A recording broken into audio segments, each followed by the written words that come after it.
एक गांव में 6 भाई बहन रहते थे। उनके माता पिता का देहांत उन सब के बचपन में ही हो गया था। सभी भाई बहन ने भी अपनी जिम्मेदारियां समझ ली थी। शुरू में सबको गुजारा करने में काफी परेशानी हुई थी, लेकिन समय के साथ उन्होंने माँ बाप के बिना जीना सीख लिया। सबसे बड़ा भाई स्वभाव से बहुत क्रोधित था और सबसे छोटा भाई उसके ठीक विपरीत नम्र और दयालु था। छोटा भाई अपनी छोटी बहन से बहुत प्यार करता था। बहन भी अपने भाइयों का खूब ख्याल रखती। जब वे जंगल जाकर लकड़ियां, सब्जियां या शिकार लाकर आते तो वो घर पर सारा काम निपटा देती और सबके लिए खुशी खुशी खाना बना देती। अगली सुबह सारे भाई जंगल में काम पर गए हुए थे। बहन रसोई में उनके लिए खीर और तरकारी बना रही थी। काम करते समय बहन के हाथ में चोट लग गई और थोड़ा सा खून बह गया। वो डर गई। जल्दबाजी में खाना बनाने की वजह से उसकी खीर में खून की कुछ बूंदें गिर गईं। भाइयों के घर वापस लौटने में बहुत कम समय बचा था, इसलिए उसने जल्दी जल्दी सारा काम खत्म कर लिया। जल्दी जल्दी उसने खाना परोसा और सबको बुला लिया। जब सब आए और खाना खाया तो सभी ने खीर की बहुत तारीफ की। बड़ा भाई बोला, मेरी प्यारी बहन, तुम्हें आज बताना ही पड़ेगा कि हमारी बहन ने इतना स्वादिष्ट साग कैसे बनाई। बहन डर के मारे चुप रही और कुछ नहीं बोली। उसी शाम को पांचों भाई जब घर आए तो दोबारा अपनी बहन की बनाई हुई साग की तारीफ करने लगे।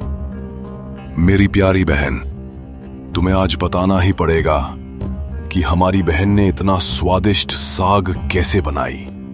तुम्हें मेरी कसम है बहन। बड़े भाई का सब सम्मान करते थे, इसीलिए बहन को भी अब सच बोलना पड़ा। उसने धीरे धीरे सारी बात बताते हुए कहा। ये बात सुनकर बड़े भाई सोचने लगा, इसका खून से सना खीर इतना स्वादिष्ट लगता है तो इसका मांस कितना स्वादिष्ट होगा। अगली सुबह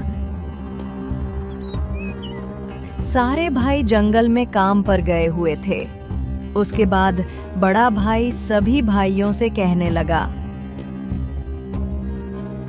अरे भाइयों, हमारी बहन की खून की बूंदें जब इतनी स्वादिष्ट है तो सोचो उसके शरीर का मांस कितना स्वादिष्ट होगा।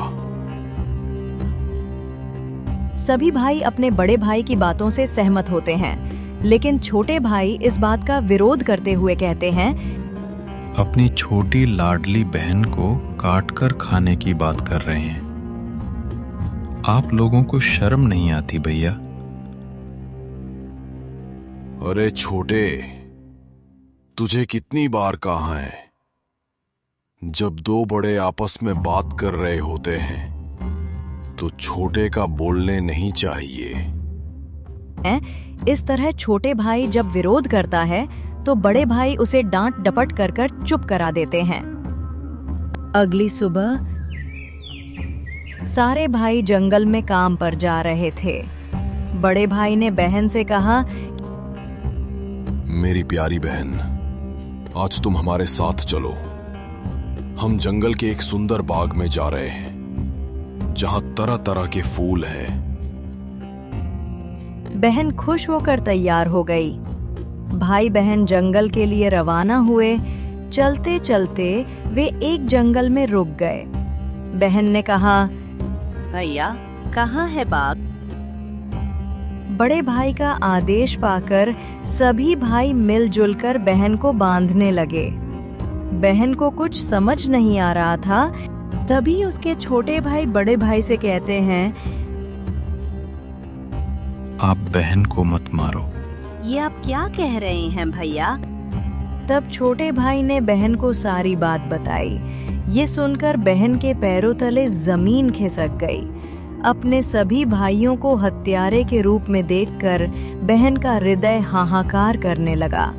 वो समझ नहीं पा रही थी कि इतना प्यार करने वाले भाई आज मुझे मारने जा रहे हैं।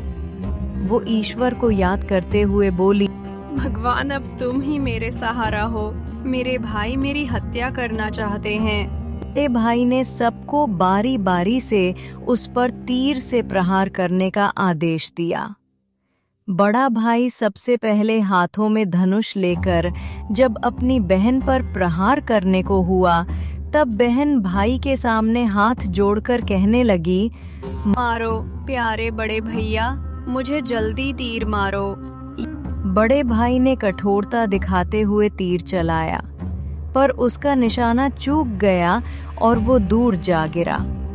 उसके बाद अब दूसरा भाई तीर मारने को तैयार हुआ। बहन ने उसके आगे भी हाथ जोड़कर वही बात बोली, मारो प्यारे बड़े भैया, मुझे जल्दी तीर मारो। इसी तरह एक एक करके सभी भाइयों ने बारी बारी से बहन की छाती में लक्ष्य करके तीर मारने की कोशिश की, परंतु बहन हर बार यही बात कहती रही। चारों भाई तीर मारने में असफल रहे। अब पांचवें भाई की बारी थी। सभी भाई छोटे भाई के पास गए। बड़े भाई ने छोटे भाई से कहा, मैं अपनी बहन को नहीं मार सकता। लेकिन बड़े भाई की धमकियों पर वो मजबूरन तीर चला देता है। तीर बहन के सीने पर लगता है और बहन तड़प तड़प कर दम तोड़ देती है। इसके बाद बड़ा भाई अपने बाकी भाइयों से कहता है, बहन के मांस के टुकड़े कर दो। छोटा भाई रोकते हुए चीख कर कहता है, नहीं नहीं, मेरी बहन को मत काटो। बड़ा भाई सोचता है कि अगर वो यहीं रह गई तो हम उसके टुकड़े नहीं कर पाएंगे, इसलिए वो योजना बनाता है कि उसे यहाँ से दूर भेजना होगा। ये रस्सी लेकर जा और बहुत सारी लकड़ियां जल्दी लेकर आना।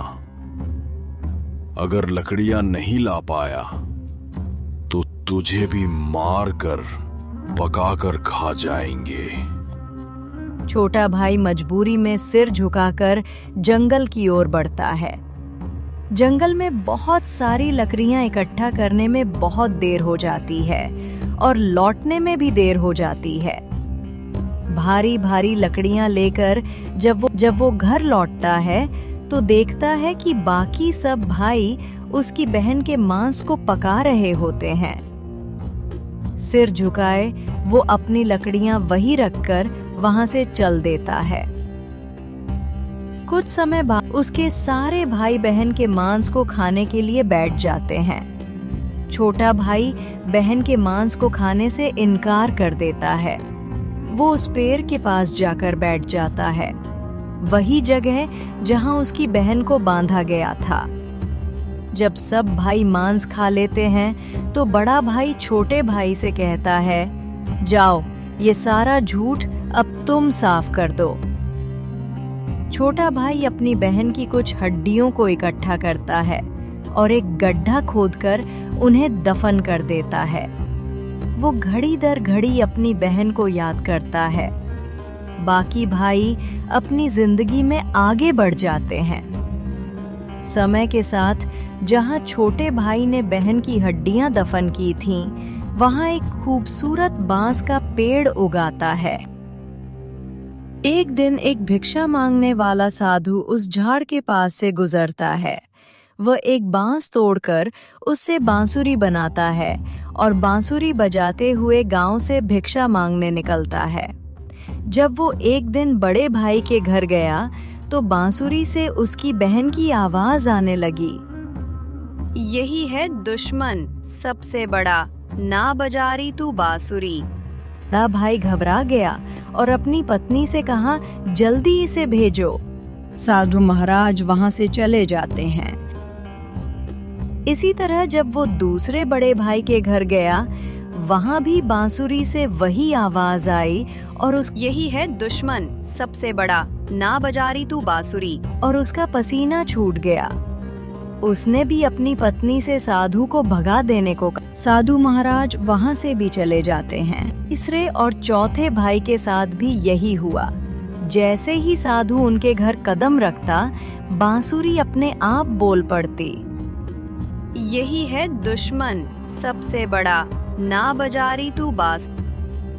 अंत में साधु छोटे भाई के घर पहुंचा। वहां से भी वही आवाज आई, बड़ा ना बजारी तू बांसुरी। प्यारे भाई का घर वर्षों से छिपा है, राज दिल में बज तू जोर जोर से बांसुरी। छोटा भाई अपनी बहन जैसी आवाज सुनकर बहुत खुश हुआ और साधु से पूछा, महात्मा जी, क्या आप मुझे ये बांसुरी दे सकते हैं? पता नहीं क्यों ये बांसुरी मुझे मेरी बहन की याद दिला रही है। साधु ने वो बांसुरी उसे दे दी और वहां से चला गया। छोटा भाई बांसुरी को अपने घर की साफ जगह पर रख देता है। अगली सुबह जब वो काम पर जाता है और वापस आता है तो अपने सामने स्वादिष्ट खाना और साफ सुथरा घर देखकर चौंक जाता है। उसे लगता है कि शायद ये उसकी भाभी ने किया है। अगले दिन भी वही हुआ। तब उसने अपनी भाभी से जाकर पूछा, भाभी, आप मेरी गैर हाजिरी में आप लोग मेरे घर की साफ सफाई करती हो क्या? भाभी ने कहा, हमें अपने घर के कामकाज से तो फुर्सत नहीं है, तुम्हारा घर कैसे साफ करेंगे? छोटा भाई एक बाबा के पास जाकर सारी बात बताता है। मेरा घर रोज कोई साफ करता है और स्वादिष्ट भोजन भी रख कर जाता है। जब से मैंने बांसुरी घर में रखी है तब से ऐसा हो रहा है महाराज। बेटा, ये कोई साधारण घटना नहीं है। मैं तुम्हें एक उपाय बताता हूं, तुम ध्यान से सुनो। उस बांसुरी में ये भभूत छिड़क दो, इससे अच्छी आत्मा का उद्धार हो जाएगा। छोटा भाई उस भभूत को घर लाकर बांसुरी में डाल देता है। जैसे ही भभूत बांसुरी में डालता है, उसमें से उसकी बहन इंसानी रूप में बाहर आ जाती है। अपनी बहन को, जिसे वो एक हादसे में खो बैठा था, देखकर छोटा भाई भावुक होकर रोने लगता है। बहन भी रो पड़ती है। मेरी प्यारी बहन, मुझे माफ कर दो। मैं तुम्हें नहीं बचा सका, लेकिन अब तुम्हें न्याय जरूर दिलाऊंगा। चलो मेरे साथ। पूरी घटना गांव वालों को बताई। आज मैं आप सभी को एक बहुत बड़ा सच बताने जा रहा हूं। एक ऐसा सच जिसे सुनकर आपके रोंगटे खड़े हो जाएंगे और आपको अपने ही परिवार से भरोसा उठने लगेगा कि कोई अपनों के साथ भी ऐसा कर सकता है। पूरी घटना गांव वालों को बताई कि कैसे राक्षस भाइयों ने अपनी निर्मल बहन का मांस पकाकर खा लिया। पंचायत के पंचों ने कहा, इन दुराचारियों को लाठियों और डंडों से पीटते हुए गांव की सीमा तक छोड़ा जाए और वहां ले जाकर इन्हें मृत्यु दंड दिया जाए। इतना सुनते ही छा भाई गांव वालों के सामने गिरगिरा कर अपनी जिंदगी की भीख मांगने लगे। लेकिन उनकी काली करतूतों को जानकर किसी को भी उन पर दया नहीं आई। यहाँ तक कि उनकी पत्नियां भी उनकी घिनौनी हरकतों को जानकर उनको हमेशा के लिए छोड़कर अपने मायके चली गईं। इधर लोगों की आंखों में गुस्से की ज्वाला भड़क रही थी। अब 6 भाइयों को लग रहा था कि आज उनकी जिंदगी का आखिरी पल है और अब उन्हें बचाने के लिए कोई आगे नहीं आएगा। ये सब सोचकर उनका रो रो कर बुरा हाल हो गया था। लेकिन तभी उनकी ऐसी दुर्दशा और बेबस हालत को देख बहन से रहा नहीं गया और वो उनको बचाने के लिए आगे आई और रोते हुए गांव-गांव वालों से बोली, आप सभी से हाथ जोड़कर विनती करती हूँ, कि इन्हें अपनी गलतियों को सुधारने का एक मौका दीजिए। पंचायत बहन के कहने पर भाइयों को माफ कर देती है। तभी सभी भाई रोते हुए बहन के सामने हाथ जोड़कर अपने किए की माफी मांग रहे थे। बहन छोटे भाई के साथ उसके घर चली जाती है और दोनों भाई बहन खुशी खुशी आगे की जिंदगी बिताते हैं। अब सभी भाई अपनी बहन से अत्यधिक स्नेह करने लगे और पहले से भी ज्यादा अपनी बहन का ख्याल रखने लगे। वे हंसी खुशी अपनी जिंदगी बिताने लगे। अंततः सच्चाई सामने आई और समाज ने इंसानियत की सीख ली।